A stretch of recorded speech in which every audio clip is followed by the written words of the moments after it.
하나님 말씀 마태복음 6장 9절에서 13절까지 말씀입니다. 마태복음 6장 9절부터 합독하십니다. 그러므로 너희는 이렇게 기도하라. 하늘에 계신 우리 아버지여, 이름이 거룩히 여김을 받으시오며 나라가 임하시오며 뜻이 하늘에서 이루어진 것 같이 땅에서도 이루어지이다. 오늘 우리에게 일용할 양식을 주시옵고 우리가 우리에게 죄 지은 자를 사하여 준 것 같이 우리 죄를 사하여 주시옵고 우리를 시험에 들게 하지 마시옵고 다만 악에서 구하시옵소서. 나라와 권세와 영광이 아버지께 영원히 싸움나이다. 아멘. 주기도문의 구조 3+3은 늘 기억해야 합니다. 습관화해서 기도하고 우리의 의식 구조도 그렇게 되면 좋겠습니다. 수직적으로 하나님을 향해서 기도해야 할 것 3가지, 수평적으로 인간을 향해서 기도해야 할 것 3가지입니다. 오늘은 수직적으로 하나님을 향해서 기도해야 할 3가지 중에 3번째 내용을 함께 대하게 됩니다. 주기도문 처음에 하늘에 계신 우리 아버지라고 부르면서 시작했습니다. 이어서 아버지의 이름을 거룩하게 하시며 아버지의 나라가 오게 하시며를 기도하고 오늘은 아버지의 뜻이 하늘에서와 같이 땅에서도 이루어지게 하소서. 이렇게 먼저 위로 하나님을 향하여 기도하노라면 이 땅의 급한 문제들, 중요한 문제들이 작게 느껴집니다. 우리의 생각이 먼저 하나님으로 가득 차게 해서 기도한 후에 땅의 문제, 해결해야 할 문제들을 기도하라고 하십니다. 내 문제, 내 뜻, 내 소원은 아버지께서 이미 다 알고 계십니다. 예수님이 주기도문을 가르치시면서 하나님이라는 단어를 사용하시지 않고 아버지라고 부르면서 기도하라고 하십니다. 그 의미는 항상 기도할 때 우리가 하나님 아버지의 자녀인 것을 잊지 말라고 하신 것으로 생각됩니다. 무슨 문제로 기도하든 자녀가 아버지께 기도하듯 어려워하지 말고 꾸미지 말고 그대로 기도하라는 것이겠지요. 그리고 자녀는 아버지의 뜻, 의도를 잘 알고 있어야 합니다. 여러분이 여러분의 부모의 마음, 생각, 뜻을 잘 모르는데 여러분의 주변의 다른 식구, 자녀가 오히려 우리보다 더 잘 알고 있다면 여러분도 부끄러울 것이고 아버지는 대단히 섭섭하실 것입니다. 그러므로 예수님 믿고 구원 얻어 하나님의 자녀가 되었다면 아버지의 뜻을 계속 알아가는 것이 필요합니다. 아버지의 뜻은 그 누구의 뜻보다 앞서야 합니다. 내가 원하는 뜻이 있지만 앞으로 어떻게 될지 모릅니다. 내 자신도 잘 모릅니다. 그러므로 자녀는 아버지의 뜻을 따라가야 올바른 삶을 살아갈 수 있습니다. 유명한 존 뉴턴이 이런 질문을 했다고 합니다. 하나님께서 여러분에게 단 하나만 선택할 수 있는 권한을 주신다면 여러분은 이 단 하나의 기회로 무엇을 선택하시겠습니까? 하면서 자문자답을 합니다. 만약 하나님께서 나에게 단 하나의 선택의 권한을 주신다면 하나님께서 나를 위해 그것을 선택해 주실 것을 요구할 것입니다. 얼마나 지혜로운 기도의 자세입니까? 그러려면 내 욕심을 내려놓고 기도해야 되겠지요. 이런 기도문도 있습니다. 주여, 아버지의 뜻을 이해하게 하옵소서. 이해가 안 될 때에는 그 뜻에 순종하게 하옵소서. 제가 아버지의 뜻을 거역하는 어떤 것이든지 그것이 내게 아무리 많은 이익을 준다고 할지라도 내 뜻은 무너지고 아버지의 뜻이 이루어지게 하옵소서. 우리도 이렇게 기도하면 좋겠습니다. 기도에 관한 내용을 이야기하면 어떤 일이 생길 때 당연히 기도부터 해야 한다고 말은 합니다만 실제 생활에서 먼저 기도하게 되지 않는 경우가 많지요. 예를 들어 볼까요? 가족 중에 누가 급성 맹장에 걸렸다는 연락을 받았다고 생각해 봅시다. 어떻게 해결해 나가게 될까요? 보통 진행되는 순서를 상상해 봅시다. 먼저 병원이겠죠. 신뢰할 만한 병원을 떠올릴 것입니다. 그리고 연락이 닿는 의사가 있다면 더 마음이 놓일 것입니다. 환자를 이동해야 하는데 승용차로 가면 빠르겠지만 교통수단이 마땅치 않을 때 119를 불러 앰뷸런스를 이용하면 또 안심이 되겠지요. 요즘은 병원에 직접 가도 이런저런 이유로 수술도 미뤄질 수 있으니 앰뷸런스 편이 더 나을지 모르겠습니다. 그리고 수술실로 들어가게 되면 그때 진지하게 기도하게 되겠지요. 성도로서 이런 상황에서 기도하지 않는 사람은 없을 것입니다. 당연히 해야죠. 또 중보 기도도 부탁할 거고요. 하나님께서 의사의 손길을 통해 수술이 잘 되게 해달라고 기도할 것입니다. 보통 이런 과정을 거치는 것이 이상하지는 않지요. 그런데 가만히 생각해 봅시다. 기도는 최우선순위에서 밀릴 때가 대단히 많습니다. 도와줄 사람과 병원이 먼저 머리를 차지하게 되지요. 하나님 아버지는 뒤로 밀릴 때가 많습니다. 그래서 주님은 온갖 땅에 문제가 있어도 아버지를 먼저 부르라는 것입니다. 자녀의 특권을 활용하라고 하십니다. 자녀가 아무리 실수하고 잘못해서 야단치지 않으시고 불쌍히 여기시면서 도와주신 분이 우리의 아버지시라는 것입니다. 기도하는 시간이 아깝다고 여기집니까? 그만큼 상황이 급합니까? 하나님 아버지는 다 지켜보고 계시고 우리의 문제를 다 아십니다. 그런데도 아버지의 이름을 위해서 기도하고 아버지의 나라를 위해서 기도하고 아버지의 뜻을 기도하는 자녀가 있다면 얼마나 기뻐하시겠습니까? 기도는 말로 하는 게 아닙니다. 마음으로 하는 것이요. 그래서 주기도문을 가르쳐 주시기 직전에 뭐라고 강조하셨습니까? 마태복음 6장 8절에 구하기 전에 너희에게 있어야 할 것을 하나님 너희 아버지께서 아시느니라. 다 알고 계십니다. 급한 것도 알고 계십니다. 그 뒤의 일도 알고 계십니다. 구하기 전부터 우리에게 있어야 할 것, 급한 것, 중요한 것들 다 아버지께서 알고 계신다고 하셨습니다. 꼭 설명해야만 알아들으시는 인간 아버지가 아닙니다. 그런 상황에서 주님은 과연 우리의 마음의 우선순위가 무엇인가를 알고 싶으신 것입니다. 일이 많고 급해도 아버지를 먼저 찾는 자녀인가? 자기 할 일 다 하고 나중에 아버지를 찾는가? 우리의 삶 속에 증명하기를 원하고 계십니다. 이제까지 우리의 기도 생활을 비춰봅시다. 어떻게 하고 있습니까? 진짜로 아버지가 최우선순위십니까? 잘 안 되어 왔으면 이제부터라도 습관을 들여야 합니다. 제일 먼저 아버지를 불러야 합니다. 마음 중심에 아버지가 자리 잡기를 원하십니다. 주기도문 단어 하나하나 묵상하면서 보면 아버지의 마음을 찾아보면서 눈물이 나는 순간들이 있습니다.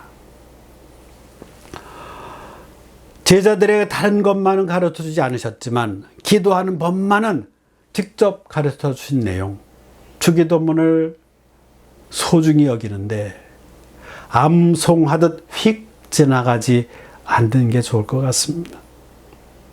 성경에 하나님의 뜻을 알려주신 방법들이 있습니다. 하나님께서 자신의 뜻을 여러 가지 방법으로 알게 하셨습니다. 때로는 하나님의 직접적인 인도함도 있었습니다. 사람들과 직접 대화하시기도 하셨지요. 아담, 아브라함, 노아, 모세, 많은 예언자들과 대화하셨습니다. 때로는 천사를 통해서 하나님의 인도하심을 주시기도 하셨습니다. 때로는 환상이나 꿈을 통해서도 나타내셨습니다.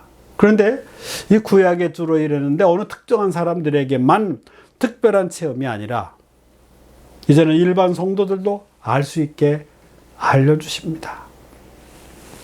아버지의 뜻을 어떻게 할 수 있을까요? 첫째, 성령님의 지배를 받아야 합니다. 성령님은 먼 데 계시는 분이 아니십니다. 구약에는 하나님의 영이 멀리 느껴졌습니다. 누가 감히 하나님의 영에 대해서 이러고 저러고 함부로 말할 수 없었습니다. 거룩하신 분으로 가까이 하기에는 너무도 멀리 계시다고 느껴졌습니다. 그런데 지금 시대는 예수님 덕분에 우리가 많은 혜택을 받고 살아갑니다. 누구든지 예수님 구조로 영접하면 성령으로 우리 안에 내주하시는 특권을 주셨습니다. 그리고 세상 끝날까지 동행하신다고 약속하셨습니다. 이제는 우리가 성령님과 가까이 교제하며 살기를 원하고 계십니다. 그래서 성령님이 아버지의 뜻을 알아가게 하십니다. 하나님의 영, 예수님의 영, 성령님은 다른 분이 아니십니다. 삼위가 일체되신 분입니다. 모두 우리 신앙의 대상이 있습니다. 지금은 우리 안에 성령님으로 계시지만 성경에 계속 강조하신 것은 우리로 성령 충만하라고 하십니다. 이것은 에너지 개념이 아닙니다. 배터리 약해지면 재충전하듯 물리적으로 채워넣는 거 아닙니다. 성령 충만이란 지배의 정도를 의미합니다. 성령 충만은 성령의 지배를 전적으로 받는 것을 의미합니다. 그러면 성령님을 통해서 여러 방편으로 아버지의 뜻을 알려주십니다. 둘째, 기도를 통해서 알 수 있습니다. 기도는 아버지와의 대화입니다. 인격체 간의 대화가 부족되면 거리가 멀어집니다. 우리는 하나님 아버지와 영적 부자지간입니다. 예수님이 그렇게 연결해 주셨습니다. 그리고 하나님을 아버지라 부르라고 하셨습니다. 우리가 아버지께 순수한 마음으로 아뢰면 아버지의 선하신 뜻을 여러 형편으로 알려주시고 우리로 그렇게 살기를 원하십니다. 대화의 채널은 내려오고 올라가는 통로가 있습니다. 말씀은 위에서 내려오는 통로고 기도는 위로 올라가는 통로입니다. 여기에 성령께서 역사하십니다. 말씀과 기도, 어느 한편만 강조하면 다른 한편이 약해지기도 합니다. 말씀만 강조하면 머리로 다 헤아리려 합니다. 아버지의 뜻을 이리저리 따지기만 해도 곤란합니다. 또한 기도만 강조해도 한편으로 쏠릴 수 있습니다. 체험을 많이 할 수 있는데 체험은 자칫 잘못하면 주관적이 되기 쉬워서 아버지의 뜻이 우리 안에서 왜곡될 수 있습니다. 그러므로 오르내리는 대화의 통로가 잘 이루어져야 합니다. 말씀 기도를 통해 균형 잡힌 신앙생활을 할 수 있습니다. 요한복음 15장 7절에 너희가 내 안에 거하고 내 말이 너희 안에 거하면 무엇이든지 원하는 대로 구하라. 그리하면 이루리라. 그 안에서 아버지의 뜻을 알아갈 수 있습니다. 셋째, 성경 말씀을 통해서 알 수 있습니다. 성경책은 하나님의 특별 계시입니다. 인간에게 하나님의 뜻을 깨닫게 하는 기준이 성경보다 명확한 것은 없습니다. 옛적에는 하나님께서 직접 계시하셨지만 지금은 성경을 통해서 하시며 성경을 기준으로 진의를 구별할 수 있습니다. 성경은 성령의 감동으로 쓰인 것이기 때문에 간절히 기도하며 읽을 때 성령의 역사로 하나님 뜻을 깨닫게 하십니다. 하나님을 찾는 이와 하나님의 뜻을 구하는 사람은 부지런히 성경 말씀을 읽고 묵상해야 합니다. 왜냐하면 어느 구절을 통해 내게 필요한 말씀을 주실지 모르기 때문입니다. 때로는 말씀을 읽는 중에 감동이 되기도 하고 깨달음이 오기도 하고 죄를 회개하기도 하고 병이 낫기도 하고 은사를 체험하기도 하고 자녀들을 향하신 선한 뜻을 깨달아 알게 됩니다. 넷째, 마음의 평안이 있는가를 성찰해야 합니다. 근심 걱정하던 문제들이 하나님께 간절히 기도하면 마음에 주님이 주시는 평강이 찾아질 때가 있습니다. 그러한 현상은 기도의 응답의 한 현상이기도 합니다. 그러나 주의할 것은 감정에 너무 의존하지 말아야 한다는 사실입니다. 이는 환경이 무조건 잘 되어 간다는 것을 통해서 하나님 뜻이 다 아니기 때문입니다. 오히려 환경은 더 악화되는 상황이 전개될 때도 있습니다. 그럼에도 불구하고 마음에는 평안과 기쁨이 주어지고 그런 내적인 평강으로 환경을 극복해 나갈 수 있게 됩니다. 문제는 환경이 아니라 우리 안에 하나님이 계시는가가 문제입니다. 다섯째, 환경도 주시해야 합니다. 기도하면서 되어져 가는 환경은 하나님이 인도하시는 방편이 되기도 합니다. 가서는 안 되는 길이면 멀쩡하다가도 길이 막힙니다. 하나님께서 막으시기 때문입니다.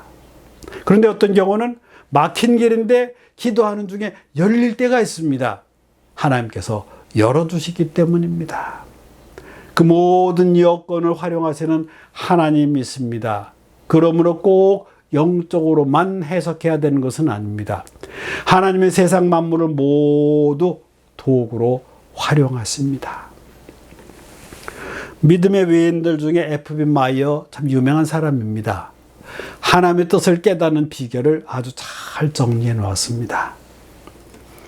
하나님의 말씀과 내 마음속에 역사하시는 성령님의 충동, 그리고 외적인 환경이 조화를 이룰 때 비로소 나는 내가 하나님의 뜻에 맞게 행동하고 있다는 확신을 하게 된다.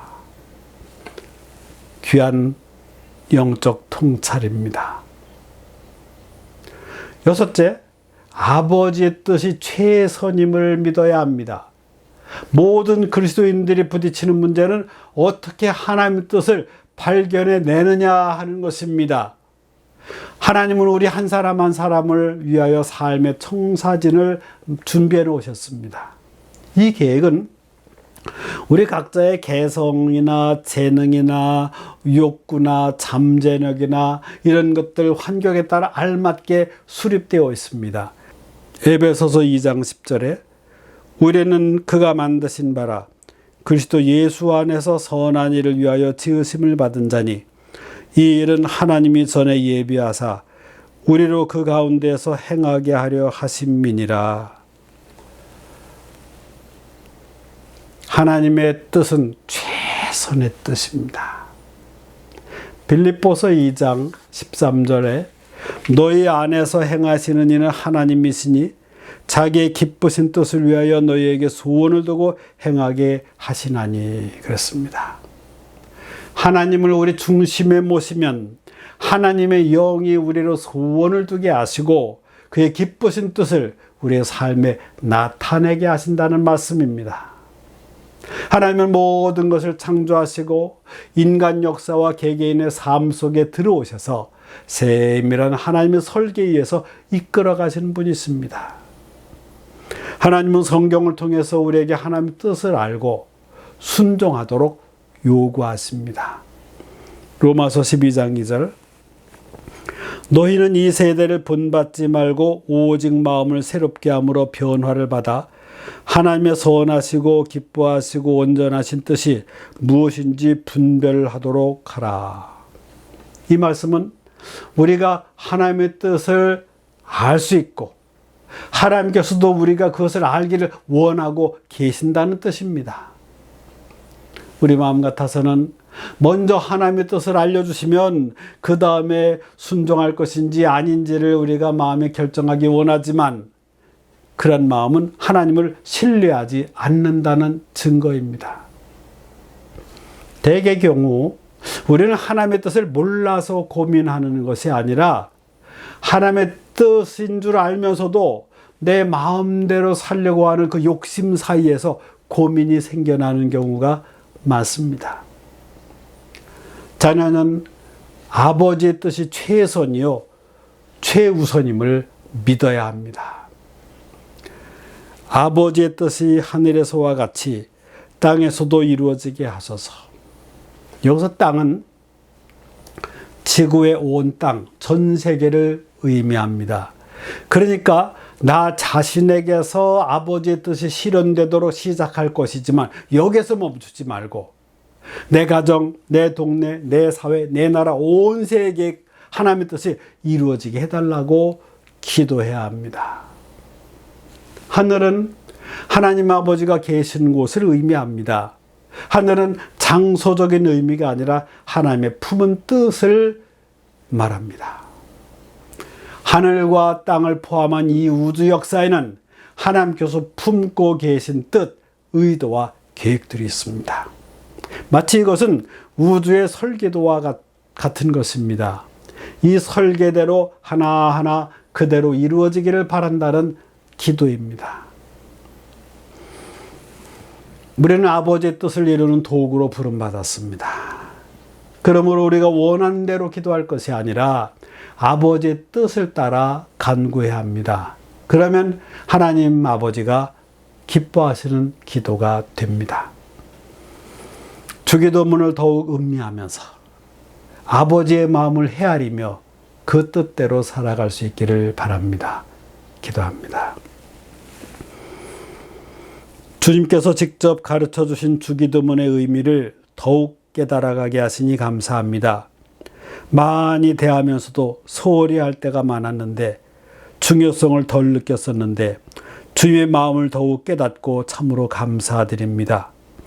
우선 기도해야 할 것들을 놓치지 않고 아버지의 뜻을 최우선으로 두는 기도의 삶이 되게 하여 주옵소서. 예수 그리스도의 이름으로 기도하옵나이다. 아멘. 만복의 근원 되신 하나님, 우리가 노력해서 얻은 줄 알았고 우리의 머리로 이만큼 살아온 줄 알았는데 믿음의 눈으로 보니 모두가 주님의 인도하심과 사랑 덕분임을 깨닫고 감사합니다. 마음과 물질을 구분하여 드리오니 정성을 받아 주옵소서. 성도들의 가정이 더욱 화목하게 하시고 계획하는 바가 기도로 열매 맺어 가게 하옵소서. 구원의 주님, 우리가 예수님 믿어 영적으로 구원은 받았지만 육은 아직 연약한 부분으로 고통을 당하기도 합니다. 주님, 우리의 관심이 육적인 치유가 먼저가 아니라 하나님과의 관계 회복임을 깨닫게 하옵소서. 아픔을 통하여 믿음이 자라나게 하옵소서. 우리의 삶 속에 주님이 원하시는 뜻을 깨닫게 하옵소서. 그래서 믿음이 자라고 육의 아픔도 치유되게 하옵소서. 예수님의 피 묻은 손으로 씻어 정결하게 하시고 성령의 능력으로 치유되게 하옵소서. 예수님의 이름으로 축복하며 기도하오며 이제는 우리 주 예수 그리스도의 은혜와 하나님 아버지의 극진하신 사랑과 성령님의 감동 감화 충만 교통하심이 아버지의 뜻을 깨달아가면서 그 뜻대로 살아가기 원하는 믿음의 성도들 위해 이제부터 영원토록 함께 하시기를 간절히 축원하옵나이다. 아멘.